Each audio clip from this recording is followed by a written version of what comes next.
नमस्कार मित्रांनो, आज आपण पाहणार आहोत विज्ञान दिनानिमित्त अतिशय सोपे आणि सुंदर फक्त 10 ओळींचे मराठी भाषण. चला तर मग सुरू करूया. सन्माननीय व्यासपीठ आणि माझ्या मित्रमैत्रिणींनो, आज आपण राष्ट्रीय विज्ञान दिन साजरा करत आहोत. 28 फेब्रुवारी 1928 रोजी भारतीय शास्त्रज्ञ सर सी.व्ही. रामन यांनी रामन इफेक्टचा शोध लावला होता.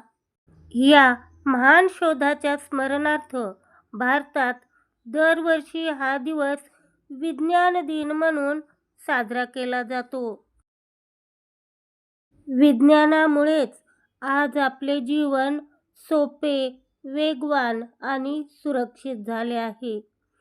सकाळी उठल्यापासून रात्री झोपेपर्यंत आपण मोबाईल, वीज, वाहतूक अशा अनेक वैज्ञानिक साधनांचा वापर करतो.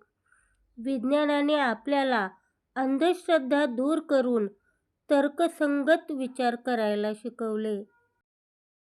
Doctor APJ. अब्दुल कलाम आणि सी.व्ही. रामन यासारख्या शास्त्रज्ञांनी भारताचे नाव जगात अजरामर केले आहे.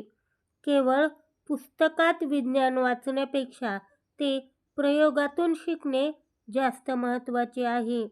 आपण सर्वांनी आपल्या मनात वैज्ञानिक दृष्टिकोन जोपासला पाहिजे आणि नवनवीन शोध घेण्याचा प्रयत्न केला पाहिजे.